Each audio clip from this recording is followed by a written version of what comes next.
अस्सलामुअलैकुम। आज lecture number 4 में हम डिस्कस करेंगे अपने कोर अकाउंटिंग के हेड को। साथ में हम अपने एक छोटे से कॉन्सेप्ट को डिस्कस करेंगे जो कि है सेपरेट एंटिटी कॉन्सेप्ट, और अकाउंटिंग इक्वेशन को भी इसी लेक्चर में हम समझेंगे। लेक्चर नंबर 2 और 3 में मैंने आपको एसेट्स और लायबिलिटी को समझाया था और उनका लिंक भी डिस्क्रिप्शन में अवेलेबल है। अब बात करते हैं कैपिटल की। डेफिनेशन को रीड करते हैं। Resources, cash, equipment, land, building, etc. supplied by the owner into business। इसको समझाने से पहले मैं आपको एक वन वर्ड मीनिंग बताती हूँ कैपिटल की। कैपिटल का मतलब होता है सरमाया, यानी कि ऐसी रिसोर्सेज जो कि ओनर अपने बिजनेस में इन्वेस्ट करता है या फिर ओनर बिजनेस में सप्लाई करता है।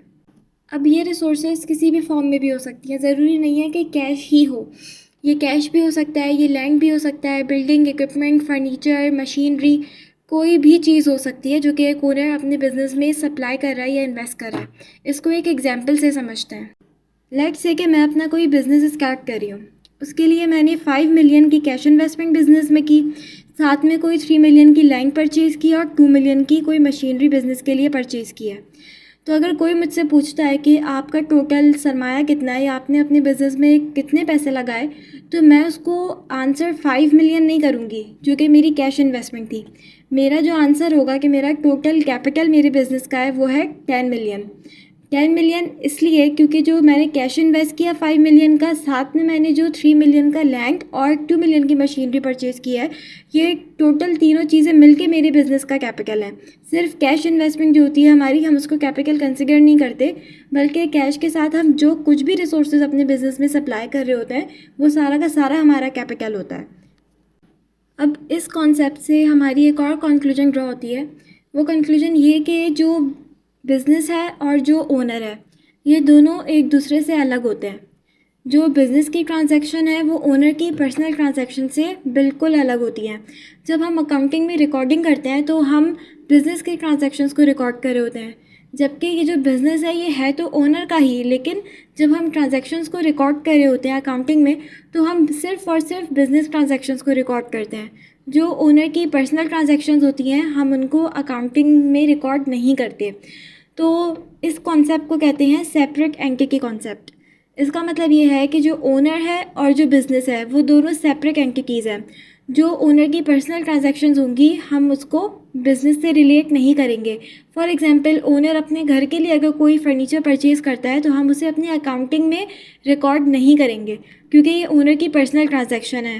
बट अगर यही जो फर्नीचर परचेज़ किया गया है ये बिज़नेस के लिए होता, कोई मशीनरी बिज़नेस के लिए होती, तो हम उसे अकाउंटिंग में रिकॉर्ड ज़रूर करते क्योंकि ये हमारे बिज़नेस का कैपिटल है।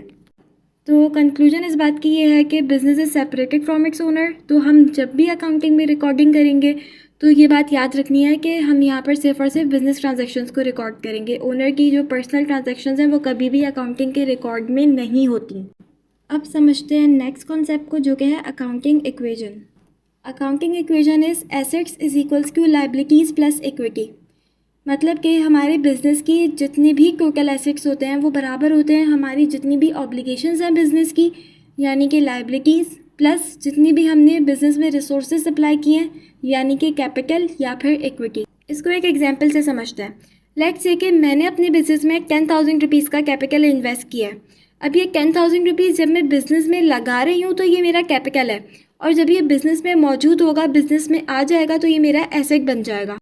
तो अब तक जो हमारी कंक्लूजन ड्रॉ होती है वो ये है कि assets is equals to equity, क्योंकि 10,000 के ही हमारे बिज़नेस के एसेट्स हैं अभी तक और 10,000 का ही हमारा कैपिटल था। अब मैंने अपने बिज़नेस के लिए फर्दर 5,000 रुपीज़ का कोई लोन लिया है। तो ये जो 5,000 रुपीज़ का लोन है, ये पैसे मैं अपने बिज़नेस के अंदर लोन लेके ला रही हूँ, कर्ज़ लेके ला रही हूँ। इसका मतलब ये 5,000 की मेरी लायबिलिटी क्रिएट हो रही है, लेकिन क्योंकि ये कैश है और ये मैं बिज़नेस में पैसे लेके आ रही हूँ तो ये मेरे बिज़नेस का एसेट है। 5,000 रुपीज़ बिज़नेस का एसेट बन गया, लेकिन ये हमारा कैपिटल नहीं था, ये हमारी लायबिलिटी क्रिएट हुई है। इट मीन्स के टोटल एसेट्स अब हो गए हमारे 15,000 रुपीज़ के, लेकिन कैपिटल हमारा अभी भी 10,000 का ही है, क्योंकि जो ओनर ने बिज़नेस में सप्लाई किया था वो तो 10,000 ही था। अब ओनर ने जो लोन लेके बिज़नेस के अंदर पैसे इन्वेस्ट किए वो है 5,000 रुपीज़। इट मीन्स कि ये बिज़नेस की लायबिलिटी क्रिएट हुई है, ये कैपिटल नहीं है, ये इक्विटी नहीं है। तो टोटल एसेट्स बराबर हो गए लाइबिलिटी प्लस इक्विटी के, 15,000 इज इक्वल्स टू 15,000। तो कंक्लूजन इस बात की ये है कि हमारे बिजनेस के जितने भी एसेट्स होते हैं वो इन दो ही चीज़ों के बराबर होते हैं, जितनी भी बिजनेस की लाइबिलिटीज़ हैं और जितना भी बिजनेस का कैपिटल है या फिर इक्विटी है। अब बात करते हैं कैपिटल और एसेट के डिफरेंस की। वैसे तो हमें अकाउंटिंग इक्वेशन से एक ओवरव्यू ऑलरेडी मिल गया है। Resources supplied by the owner is capital. जितनी भी रिसोर्सेज ओनर बिजनेस में सप्लाई कर रहा होता है वो कैपिटल होता है, जो हम बिजनेस में लगा रहे हैं, जो हमारा सरमाया है। और ऐसी रिसोर्सेज जो कि बिज़नेस में मौजूद हैं, जो कि हमारे बिज़नेस में आ चुकी है, ये हमारे एसेट्स होते हैं।